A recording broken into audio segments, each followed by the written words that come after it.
श्री स्वामी समर्थ. स्वामी आज तुमच्याशी संवाद साधत आहेत आणि तुम्हाला म्हणत आहेत, अरे बाळा, उदास असशील तर माझे नाव घे, तू दुःखी असशील तर माझे ध्यान घे, मार्ग भेटत नसेल तर माझे विचार घे, तुला एखाद्या गोष्टीची अडचण येत असेल आणि त्याने तुला एवढं करून सुद्धा समाधानी तू नसशील तर बाळा, अक्कलकोटची वाट घे. वाईट वेळेत साथ सोडलेल्या लोकांकडे लक्ष देऊ नको, पण ज्यांनी वाईट वेळेत तुझी साथ दिली आणि तुझी चांगली वेळ आणून दिली त्यांचे मोल कधी विसरू नको. तुला भीती वाटत असेल, मार्ग दिसत नसेल किंवा निर्णय घेता येत नसेल तर डोळे बंद करून माझे ध्यान कर. अशाने तुला माझ्याशी संवाद साधता येईल. बाळा, मला तुझी काळजी नाही तर प्रेम आहे, म्हणून मी तुला मार्ग दाखवण्यास सदैव तत्पर असतो. फक्त एकदा हाक मार. लक्षात ठेव, नामस्मरण कधी कर्माचा त्याग करण्याला सांगत नाही. कर्माचा त्याग करून नामस्मरणाला काहीही अर्थ नाही. उलट कर्म करता करता नामस्मरण केल्याने आयुष्याचं सोनं होतं. कोणी तुझे काही ऐकून घेत नसेल तर मला सांग, माझ्यातून ते ज्याला ऐकू जायचे हवे त्यापर्यंत मी नक्की पोहोचवेल. आयुष्यामध्ये एक गोष्ट लक्ष ठेव, विवेकबुद्धीने विचार करून निर्णय घेतला असेल तर मागे हटू नको, ठाम राहा आणि ते कृतीत आण. जीवनात कोणतेही वळण आले तर स्थिर राहा, कारण स्थिर मनातच माझे प्रतिबिंब दिसते. तुला जर वाटत असेल की कशाला स्वामींना उगाच त्रास द्यायचा, तर त्याला तू मला आत्ताच त्रास देतोय. स्वामी म्हणतात, जर तुमच्या आयुष्यात एखादी अडचण असेल आणि तुम्हाला वाटत असेल की तुम्ही मला दुःख पोहोचवाल किंवा त्रास द्याल, तर तुम्ही न सांगूनच त्रास देताय. अडचणी या आयुष्यात नव्हे तर मनात असतात. ज्या दिवशी मनावर विजय मिळवला त्या दिवशी अडचणी कायमच्या निघून जातील. केवळ सुखप्राप्तीसाठी सुखाचा ध्यास घेतला तर ते तुम्हाला मिळणार नाही. तुम्ही कर्तव्य पालन करून त्यातून सुख मिळवण्याचा प्रयत्न केल्यास सावलीप्रमाणे ते सुख तुमच्या मागे मागे येईल. सुख हे काय असतं? सुख ही अशी गोष्ट आहे जे मिळवायची असेल तर आपल्याला त्यामागे नाही पळायचंय. आपले कर्तव्य, आपले जे काम आहे ते करायचे आणि त्यात समाधानी राहायचं. सुख आपोआपच तुमच्याकडे येईल. स्वामी बोलतात, अडचणी किती जरी आल्या तरी तू घाबरू नको, कारण तुझ्या जीवनाला एक नवीन वळण लवकर मिळणार आहे. तुझ्यासाठी आम्ही खूप काही आखून ठेवलं आहे, ते लवकरात लवकर तुला मिळणार सुद्धा आहे. माझ्या प्रिय बाळा, तुला काळजी करण्याची गरज नाही. आता तुझ्या आयुष्यात लवकरच मोठा चमत्कार होणार आहे. आता तुझं रडकं आयुष्य पूर्णपणे बदलून जाईल. तुला नवनवीन मार्ग मिळेल. तुझ्या कठीण काळात तुला आम्ही हात देऊ. नक्कीच तुला ह्या गोष्टी पटत असतील तर तुझंही हो असेल तर कमेंटमध्ये श्री स्वामी समर्थ जरूर लिहा. स्वामी बोलतात, तुम्हाला काळजी करणारी माणसं मिळावी असं वाटत असेल, कारण की ते माणसं भाग्यवान लोकांनाच मिळतात. पण बाळा, तू या गोष्टीपासून वंचित आहेस की तो भाग्यवान तू स्वतः आधीपासून आहे. कारण तुला काळजी करणारी माणसं तर मिळाली आहे, पण तुला अजून समजलेलं नाही. जीवनात कधी आपले दुःख हे जास्त जणांना सांगू नका, कारण काही लोक त्यात तुम्हाला सहानुभूती देतील तर काही लोक त्या दुःखाचा फायदा उचलतील. जीवनात कधी कधी जास्त दुःख येते. जीवनात कधी दुःख आले तर आपले दुःख आणि वेदना जगाला सांगत फिरण्यापेक्षा आपल्या घरातील जवळच्या व्यक्तीला, अर्थात एखाद्या जवळच्या व्यक्तीला सांगा, जेणेकरून त्या दुःखाचा बाजार मांडला जाणार नाही आणि ते दुःख तुम्ही एकाला सांगू सुद्धा शकाल आणि मन हलकं सुद्धा करू शकाल. पण एवढं लक्षात ठेवा, तेवढं सांगूनच होणार नाही, तर ते दुःख दूर करण्याचा प्रयत्न सुद्धा तुम्ही करू शकता. स्वामी म्हणतात, आयुष्य म्हटलं की यात संकटे तर आहेत, आणि आयुष्याला जेव्हा तुम्ही म्हणतात की बिना संकटाचं, बिना अडचणीचं आणि बिना कष्ट करण्याचं आयुष्यच कसलं, तर तुम्हाला संकट, कष्ट यांनी अडचणी या दिसणारच नाहीत. जर तुम्ही म्हणाल की पुढे संकट आहे, अडचण आहे, आता मला कष्ट करावे लागणार, तर 100% करावे लागणार. पण जर हा विचार कराल की हे आयुष्य आहे, यात कष्ट, मेहनत केल्याशिवाय पर्याय नाही आणि अडचणी येणं हे तर रोजचंच आहे, तर तुम्हाला काहीच वाटणार नाही. मीपणा दूर ठेवा आणि विश्वास आपल्या पदरी जपा. कधी अपयश येणार नाही. स्वामी म्हणतात, जेव्हा तुम्ही स्वतःवर एकदम आत्मविश्वासी असता, तेव्हा तुमच्या जीवनात अडचणी ह्या आपोआप सुटायला लागतात. फक्त स्वतःचा विचार करणारे लोक फार थोडा कालावधीसाठी प्रगती करतात, पण जे सर्वांचा विचार करतात त्यांची प्रगती कायमच होत असते. घाई आणि यश यांची वाटचाल एकत्र होत नाही. यशस्वी व्हायचं असेल तर घाई करावी लागणार नाही. त्यासाठी मेहनत घ्यावी लागते, संयम बाळगावा लागतो. डोळे बंद केले म्हणून संकटे जात नाही. संकटे आपल्याशिवाय डोळे उघडत नाही. राग आल्यावर थोडं थांबलं आणि आपली चूक झाल्यावर थोडं नम्रपणे एखाद्याला माफी मागली तर जगातील अनेक समस्या या खूप आरामात दूर होतात. अरे, विज्ञानावर विश्वास चांगला आहे, पण कसोटीवर जे सिद्ध होत नाही ते खोटं आहे असं म्हणणं सुद्धा चुकीचं आहे. जिथे विज्ञानाचा प्रांत संपत्ती तिथून देवाचा प्रांत सुरू होतो. तुझं विज्ञान सुद्धा देवानेच बनवलं आहे. या गोष्टीकडे जरा विचार कर. ज्या विज्ञानाने तुम्ही देवाला पाहताय तो विज्ञान चक्क देवाने निर्माण केलंय आणि त्याने तुम्ही देव शोधण्याचा प्रयत्न करता, असं पूर्णपणे चुकीचं आहे. स्वामी म्हणतात, माझ्या प्रिय बाळा, देवावर विश्वास ठेवायला शिक. कारण विज्ञानाने तर आत्ताच सापडलंय की ग्रह 9 आहेत. पण जेव्हा विज्ञानाने सापडलं नव्हतं तेव्हा ते ग्रह नव्हते का? हो, ते ग्रह तेव्हा सुद्धा होते. तसाच देव सुद्धा आहे आणि हा विज्ञान या देवाला कधीच सापडू शकणार नाही. अरे, स्वामी म्हणतात, कुणालाही जे काही मिळतं ते ईश्वरामुळे मिळतं. ते देवाला फक्त नामस्मरण करण्यावरच मिळतं. असं नसतं की तुम्ही दिवसभर देवाच्या मंदिरात जा किंवा स्वामीच्या मठात जा. तुम्ही फक्त दिवसभर त्यांचे काही वेळा नामस्मरण देखील केले तरीही ते सदैव आपल्यावर त्यांची कृपादृष्टी ठेवतात. आयुष्यात अडचणी येणे, संकट येणे स्वाभाविक आहे, पण त्या संकटापासून, अडचणीपासून दूर जाण्यासाठी आपल्याला मेहनत घ्यावी लागेल.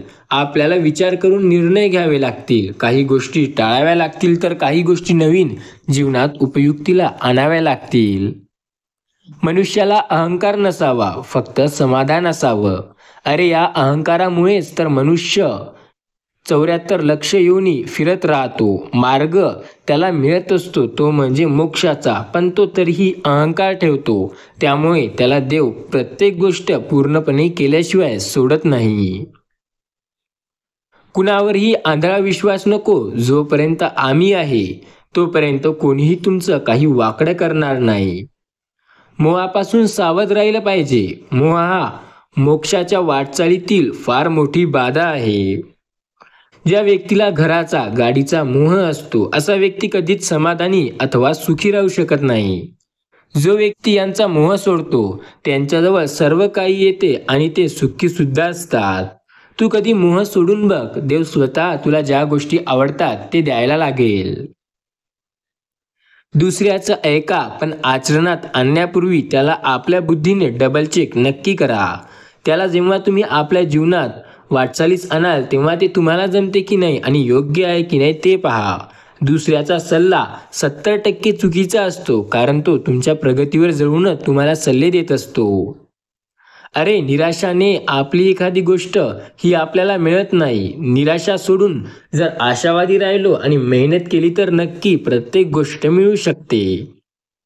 शरीरापेक्षा मन श्रेष्ठ आहे, मनापेक्षा बुद्धी श्रेष्ठ आहे, पण त्या बुद्धीपेक्षा श्रेष्ठ आत्मा आहे. आत्मा म्हणजे ईश्वराचा अंश होय. आपलं कर्तव्य चोखपणे पार पाडणे ही सुद्धा ईश्वराचीच भक्ती आहे. लक्षात ठेव, सामर्थ्य गुरुवचनात असते, समाधान म्हणून वापरलेल्या वस्तू नाही. आम्हाला माहिती आहे तू एक असा व्यक्ती आहे जो आयुष्यात कधीच चुकीच्या कामाला बढावा देत नाही. तू जे काही करतो ते स्वतःच्या हिमतीवर करतो. तू आयुष्यात कधीच कोणाला दुखवत नाही. तू खूप दयाळू मनाचा आहे. तुझ्या आयुष्यात खूप संकटे आले तरी तू घाबरत नाही. फक्त तुझ्यात एकाच गोष्टीची कमी आहे की तू थोडासा खूप घाई करतो. घाई करणे थोडं कमी कर, देवाचे नामस्मरण कर आणि मग बघ तुझ्या आयुष्याचं कसं सोनं होतं. स्वामी म्हणतात, समाधानी राहा, तुम्ही सुखी व्हाल. भक्ती करा, तुम्हाला नक्की मुक्ती मिळेल. ध्यान करा, तुम्हाला ज्ञान मिळेल. प्रार्थना करून तर बघा, तुमची प्रगती निश्चित होईल. आयुष्यातील मीपणा सोडून द्या, आयुष्यात मोठे व्हाल. सहाय्यक करा, तुम्हाला सुद्धा सोबत मिळेल. आणि कधी दान करून पहा, तुम्हाला अचानकपणे धन मिळेल. त्याग करून बघा, तुम्हाला आत्मानंद मिळेल. तुम्ही आयुष्यात श्रम करून बघा, तुम्हाला सुख मिळेल. श्री स्वामी समर्थ म्हणा, आयुष्याचं सोनं होईल. श्री स्वामी समर्थ या वचनातच एक वेगळी ताकद आहे. तुम्ही एकदा म्हणून तर बघा, तुम्हाला त्याचा अनुभव निश्चित येईल. स्वामी सांगतात, द्वेष हा अग्नीसारखा असतो. ज्याप्रमाणे अग्नीमुळे साधा कचराही घातक ठरतो, त्याचप्रमाणे द्वेषामुळे सुद्धा अनेक नुकसान होऊ शकतात. द्वेष हा माणसाच्या आयुष्यातील एक अशी गोष्ट आहे जी त्याला बर्बाद करताना कुठलाही विचार करत नाही. द्वेष ही एक अशी गोष्ट आहे जे मनुष्याला पूर्णपणे संपवून टाकते. स्वामी म्हणतात, मी शरीराने जरी तुम्हाला दिसत नसलो तरी मी सदैव तुमच्या पाठीशी राहीन. अहंकार आणि गैरसमज यामुळे तुमच्या आयुष्यातील बऱ्याच गोष्टी या तुटून जात आहेत. अहंकार सोडा, गैरसमज दूर करा आणि तुम्ही सत्यवचनावर चाला. आयुष्याला चांगलं वळण मिळेल. उपवास हा नेहमी तुम्ही अन्नाचाच करता, पण कधी कधी विचार केलाय का? कधी हा उपवास तुम्ही वाईट विचार न करण्याचा करून बघा, किंवा कधीतरी हा उपवास तुमचा अहंकार टाळण्याचा करून बघा, किंवा कधीतरी मीपणाचा करून बघा. फक्त एक दिवस यापैकी कोणत्याही एका गोष्टीला न करण्याचा निर्णय घ्या आणि ते एका दिवसासाठी करू नका. दुसऱ्या दिवशी बघा तुम्हाला किती चांगलं वाटेल. जेव्हा तुम्ही तुमच्या आयुष्यात जेव्हा एका संकटात अडकता तेव्हा तुम्हाला स्वामींची गरज असेल तर तुम्ही त्यांना हाक मारा. जेव्हा तुम्ही त्यांचे नामस्मरण कराल तेव्हा स्वामी तुमच्या जवळ नक्की येतील. आयुष्यात तुम्ही किती आनंदी आहात हे महत्त्वाचं नाही, तुमच्यामुळे किती जण आनंदी आहेत याला जास्त महत्त्व आहे. नको होऊ उदास, मी आहे तुझ्या आसपास. डोळे बंद करून बघ, मी आहे तुझा विश्वास. स्वामी म्हणतात, माझ्या प्रिय बाळा, तुला काळजी करण्याची कसलीही गरज नाही. या संदेशाला आज तू न चुकता ऐकला आहे हे आम्ही बघितलं आहे. त्यामुळे तुझ्या आयुष्यात नक्की आम्ही सकारात्मक संदेश देऊ. तुझ्या आयुष्याच्या या दिशेने एक चांगल्याच गोष्ट आम्ही पाठवलेली आहे. लवकरच येत्या काही काळात तुला ते मिळणार आहे. असं म्हणतात की काळजी करणारी माणसं मिळणं सोपं नसते. हे ज्याला मिळाले त्याचं नशीबच असते. भाग्य लागतं अशी माणसं मिळायला. पण हे कदाचित कळायला तुला उशीर झाला असेल, पण हे माणसं तुला मिळालेली आहेत.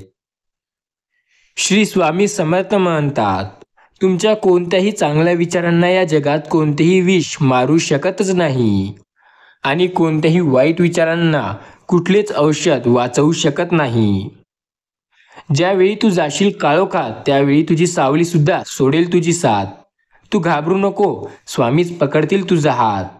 स्वामी माऊलींचा आधार असला की आयुष्यात कोणत्याही संकटाला सामोरे जायचं बळ मिळतं आणि आशीर्वाद असला की कोणत्याही कार्यात विजय मिळतो. हेच आपला अनुभव येतो. शुद्ध अंतकरण ठेवून नाम घेतले तर भगवंताच्या कृपेने अनुभव येईल. नामानेच अंतकरण शुद्ध बनले जाते. या जीवनात काही वेळा आपण नियती तुम्हाला मुद्दाम अनपेक्षित संकटे देते. ते फक्त तुम्हाला दाखवून देण्यासाठी की आपलं कोण आणि परक कोण. स्वामी समर्थ म्हणतात, आयुष्य नेहमी समाधानी राहा. आयुष्यात जेव्हा तू समाधानी राहशील तेव्हा तुझ्या आयुष्यातील संकटे दूर व्हायला लागतील. तुम्हाला लागलेलं कोणतंही व्यसन सोडा, म्हणजे तुम्हाला शांती मिळेल. व्यसन हे कुठलंही असू शकतं. ते एकदा सोडून बघा, तुमच्या आयुष्यात नक्की चमत्कार दिसायला लागेल. तुमच्या हातावरील रेषेत दडलेल्या भविष्याला पाहू नका, तर त्याच हाताने प्रामाणिकपणे कष्ट करा, मेहनत घ्या आणि तुमच्या मुखात स्वामींचे नाम राहू द्या. मग तुमचं भविष्य तुमचा हातच घडवेल. स्वामी सांगतात, मी सगळीकडे आहे, मी कणाकणात व्यापून आहे, मीच पावन आहे, मी जल आहे, मीच गगन आहे, मीच अक्कलकोटातही मीच आहे, दोन्ही ध्रुवावर मीच आहे, कैलास पर्वतावरही मीच आहे, मी कुठेही गेलेलो नाही आणि जाणारही नाही, मी सदैव तुझ्या पाठीशी आहे. स्वामी म्हणतात, किती दिवसाचे आयुष्य असते, आजचे अस्तित्व उद्याला नसते. मग जगावे ते हसून खेळून, कारण या जगात उद्या काय होईल हे कोणाला माहिती नसते. आयुष्यात प्रत्येक जणाला संकटे येत असतात. ज्याच्या आयुष्यात संकटे येत नाही ते आयुष्य कसलं. स्वामी म्हणतात, संकटांना या आयुष्यातील एक डेली आणि ये जा करणारी व्यक्ती समजा, जे तुमच्या आयुष्यात रोजच येणार आणि रोजच जाणार, हे तुमच्या जीवनाच्या शेवटीपर्यंत येणार. नुसते जगणे म्हणजे जीवन नव्हे, आरोग्यमुक्त आयुष्य म्हणजे जिवंतपणा होय. तुमचं आरोग्य हे कसं आहे हे सुद्धा तुमच्या आयुष्याला एक वेगळं वळण देतं. आपले चित्त प्रसन्न असेल तर हवामानही प्रसन्न वाटते. स्वतः दीर्घायुषी बनण्याला जो सतत काळजी करतो त्याला जीवनात फारशी शांती लाभत नाही. आयुष्यामध्ये जेवढं का जगेना, पण ते समाधानी या भावनेने जगावे, तरच आयुष्याचा खरा आनंद कळतो. उत्तम मनार्थ हे उत्तम प्रकृती असल्याला मिळू शकते. बलिष्ठ शरीराची शोभा म्हणजे बळकट मन, परंतु बळकट मन असण्यासाठी निरोगी शरीर असणे अत्यंत गरजेचं आहे. अंतःकरणाच्या हालचाली बुद्धीला आराम मिळतात. लक्षात ठेवा, जे अंतःकरणातून बाहेर येते ते अंतःकरणाला जाऊन भेटते. तुम्ही जे काही तुमच्या मनातून बोलाल ते नक्की पुढच्याच्या मनाला लागेल. आशा म्हणजे मानवी जीवनाचा मुख्य आधार आहे. जगाच्या इतिहासामध्ये ज्याने ज्याचा विचार केलाय तो आयुष्यात नेहमी पुढे गेलाय. चाकराला आपली धनी, शूरवीर किंवा मोठा हे कधी सांगावं वाटत नाही. आपले घर कसेही असेल तरी घराची उणीव भरून काढणे असे आपले काहीही नसते. राजा असो किंवा एक शिपाई असो, दोघात फरक फक्त एवढाच असतो की राजा बनण्यासाठी मेहनत करतो, तर शिपाई राजाला खुश करण्यासाठी मेहनत करतो. जेव्हा दोघे एकमेकांसाठी मेहनत करतील तेव्हा ते राज्य चालवतील, पण जेव्हा स्वतःसाठी मेहनत करतील तेव्हा तेच राजे होतील. प्रामाणिकपणा हे सुंदर रत्न आहे, पण बाजारात त्याची चलन नाही. प्रामाणिक मनुष्य ही परमेश्वराची सर्वोत्तम कलाकृती असते. कोणताही प्रामाणिक व्यक्ती आपल्याला प्रामाणिकबद्दल कधीच पश्चाताप करावा लागणार नाही. स्वामी म्हणतात, आयुष्यात बऱ्याच व्यक्तींना फार समस्या असतात असं वाटतं, पण तसं नाही. आयुष्यामध्ये समस्या या फारशा नाही, त्या फक्त आपल्या मांडल्याने मिळतात. समस्या दूर करण्याचा उत्तम उपाय म्हणजे देवाचे नामस्मरण करणे होय. समस्या जर दोन व्यक्तीमध्ये असेल तर ते बातचीत केल्याने दूर होऊ शकते. समस्या जर जास्त व्यक्तींमध्ये असेल तर त्याला सुद्धा बातचीतच हा हल आहे, पण एकमेकांना न बोलणे हे त्याचं उत्तर नाही. अंतःकरणाच्या हालचालीला बुद्धीला एक प्रभाव पडतच असतो. स्वामी म्हणतात, एक गोष्ट लक्षात ठेवा, आयुष्यामध्ये दुःखात घालवलेला एक तास आनंदात घालवलेल्या एका दिवसापेक्षा जास्त कठीणास्पद असतो. आनंदामध्ये आपण अख्खा दिवस संपवून टाकतो, पण दुःखामध्ये एक तास घातलेला आपल्याला फार वेदना देतो. मनुष्य आपल्या सुखाकडे जास्त पाहत नाही, पण दुःखाकडे खूप जास्त पाहत असतो. आपल्या आयुष्यात सर्वात मोठी चूक म्हणजे आपल्या आयुष्यात दुःख 1 तास येते आणि सुख 24 तास येते. पण आपण त्या 24 तासाकडे न पाहता त्या एका तासाचा पूर्ण दिवसभर विचार करत असतो. दुःख दूर करण्यासाठी आपल्या आयुष्यात आपण काही कामे नक्की करू शकतो. देवाचे नामस्मरण नक्की करू शकतो. स्वामींचे नामस्मरण नक्की करू शकतो. स्वामी सदैव आपल्याला साथ देतील. स्वामी आपली हाक ऐकून नक्की आपल्या मदतीला येतील. त्यामुळे विश्वास ठेवून एकदा स्वामींना हाक मारून बघा. ज्या लोकांना वाटते देव नाही किंवा देव आपली मदत करणार नाही, अशा लोकांनी नेहमी एक गोष्ट लक्षात ठेवा. देव तर सदैव आपल्या सोबतच आहे. फक्त आपल्याला ओळखता आला पाहिजे. देवाचे नामस्मरण केल्याने देव नक्की आपल्याला मिळतो. देव मिळणे काही मोठी गोष्ट नाही, फक्त आपला विश्वास असायला पाहिजे. आयुष्यामध्ये देव हे नक्की दिसतो. फक्त देवावर विश्वास ठेवून त्याची भक्ती केली पाहिजे. जिथे अज्ञात सुख आहे तेथे ज्ञान मिळवणे हा मूर्खपणा ठरतो, आणि जिथे ज्ञान आहे तेथे सुख मिळवणे हा सुद्धा मूर्खपणाच असतो. मनुष्याचे मन हे पॅराशूट सारखे आहे. ते उघडेल तरच ते प्राण वाचवू शकेल, नाहीतर खाली पडल्यानंतर त्याचा मृत्यू निश्चित आहे. साचलेल्या डब्यामध्ये ज्याप्रमाणे आपोआप किडे तयार होतात, त्याचप्रमाणे काही काम नसल्याने रिकाम्या मनात वाईट विचार येतच असतात. त्यांना दूर करण्यासाठी काहीतरी करत राहावं लागतं. ज्ञानापेक्षा कल्पशक्तीला जास्त महत्त्व असतं. स्वामी म्हणतात, तुमच्यापाशी बुद्धिमत्ता व प्रतिभा असेल तर तुम्ही काही सुद्धा करू शकता. तुमची कार्यक्षमता मध्यम प्रकारची असेल तर तुम्ही काही अडचणी येऊन ते कार्य पूर्ण करू शकता. योग्य दिशेने परिश्रम केल्यास साध्य होणार नाही, पण तुम्ही काहीतरी शिकाल आणि बार प्रयत्न केल्याने नक्की तुम्हाला काहीतरी मिळेल. तुम्ही त्या गोष्टीत 100% यशस्वी व्हाल. फक्त तुमचे प्रयत्न बार करायला हवे. एकामागे एक प्रयत्न जेव्हा करता तेव्हा आयुष्यात नक्कीच काहीतरी चांगलं घडतं. स्वामी म्हणतात, आयुष्यातील प्रत्येक प्रश्नाचं उत्तर हे तुमच्या मेहनतीने तुम्ही नक्की देऊ शकता.